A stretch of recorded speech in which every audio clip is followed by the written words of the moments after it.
एक बार पार्वती ने भगवान शिवशंकर से पूछा, ऐसा कौन सा श्रेष्ठ तथा सरल व्रत पूजन है जिससे मृत्यु लोक के प्राणी आपकी कृपा सहज ही प्राप्त कर लेते हैं।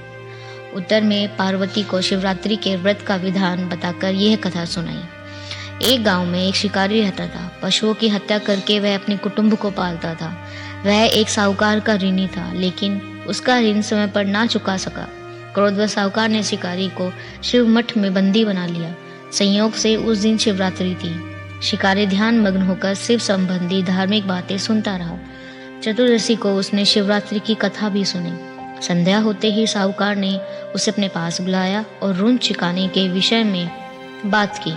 शिकारी अगले दिन सारा ऋण लौटा देने का वचन देकर बंधन से छूट गया।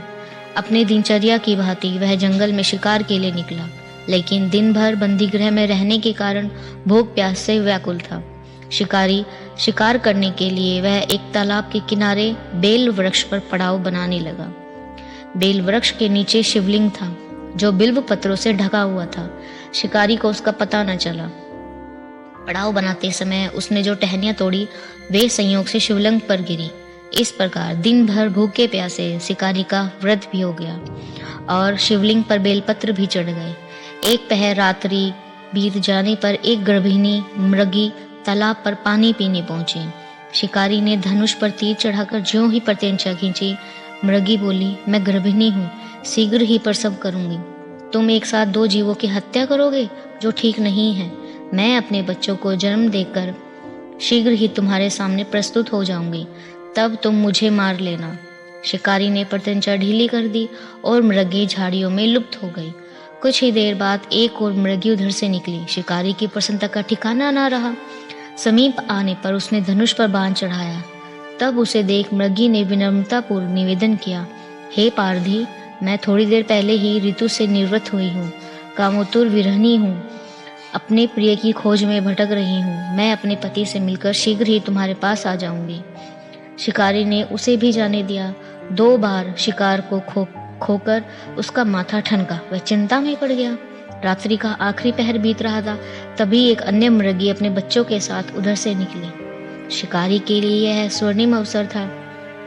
उसने धनुष पर तीर चढ़ाने में देर न लगाई। वह तीर छोड़ने ही वाला था कि मृगी बोली, हे पारधी, मैं इन बच्चों के पिता के हवाले कर लौट के आऊंगी। इस समय मुझे मत मार। शिकारी हंसा और बोला, सामने आए शिकार को छोड़ दूं? मैं ऐसा मूर्ख नहीं। इससे पहले मैं 2 बार मैं शिकार खो चुका हूँ। मेरे बच्चे भूख प्यास से तड़प रहे होंगे। उत्तर में मृगी ने फिर कहा, जैसे तुम्हें अपने बच्चों की ममता सता रही है, ठीक वैसे ही मुझे भी। इसलिए सिर्फ बच्चों के नाम पर मैं थोड़ी देर के लिए जीवनदान मांग रही हूँ।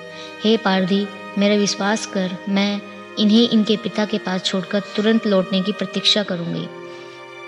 मृगी का दीन स्वर सुनकर शिकारी को उस पर दया आ गई। उसने उस मृगी को भी जाने दिया। शिकार के अभाव में बेल वृक्ष पर बैठा शिकारी बेल पर तोड़ तोड़ कर नीचे फेंकता रहा। पों फटने को हुई तो एक हष्ट पुष्ट मृग उसी रास्ते पर आया। शिकारी ने सोच लिया कि इसका शिकार वह अवश्य करेगा। शिकारी की तनी प्रत्यंचा देखकर मृग विनीत स्वर में बोला, हे पारधी भाई, यदि तुमने मुझसे पूर्व आने वाले 3 मृगियों तथा छोटे छोटे बच्चों को मार डाला है, तो मुझे भी मारने में विलंब न करो, ताकि उनके वियोग में मुझे एक क्षण भी दुख न सहना पड़े। मैं उन मृगियों का पति हूँ। यदि तुमने उन्हें जीवनदान दिया है तो मुझे भी कुछ क्षण जीवनदान देने की कृपा करो। मैं उनसे मिलकर तुम्हारे सामने उपस्थित हो जाऊंगा। मृग की बात सुनते ही शिकारी के सामने पूरी रात का घटना चक्र घूम गया। उसने सारी कथा मृग को सुना दी। तब मृग ने कहा, मेरी 3 पत्नियां जिस प्रकार प्रतिज्ञाबद्ध होकर गई हैं, मेरी मृत्यु से अपने धर्म का पालन नहीं कर पाएगी। अतः जैसे तुमने उन्हें विश्वास मानकर छोड़ा है, वैसे ही मुझे भी जाने दो। मैं उन सब के साथ तुम्हारे सामने शीघ्र ही उपस्थित होता हूँ। उपवास, रात्रि जागरण तथा शिवलिंग पर बेल पर चढ़ाने से शिकारी का हिंसक हृदय निर्मल हो गया था। उसमें भगवत शक्ति का वास हो गया था। धनुष तथा बाण उसके हाथ से सहज ही छूट गए। भगवान शिव की अनुकंपा से उसका हिंसक हृदय कारुणिक भावों से भर गया। वह अपने अतीत के कर्मों को याद करके पश्चाताप की ज्वाला में जलने लगा। थोड़ी ही देर बाद मृग सह परिवार शिकारी के समक्ष उपस्थित हो गया ताकि वह उनका शिकार कर सके। किंतु जंगली पशुओं की ऐसी सत्यता, सात्विकता एवं सामूहिक प्रेम भावना देखकर शिकारी को बड़ी ग्लानि हुई। उसके नेत्रों से आंसुओं की झड़ी लग गई। उस मृग परिवार को न मारकर शिकारी ने अपना कठोर हृदय को जीव हिंसा से हटा सदा के लिए कोमल एवं दयालु बना लिया।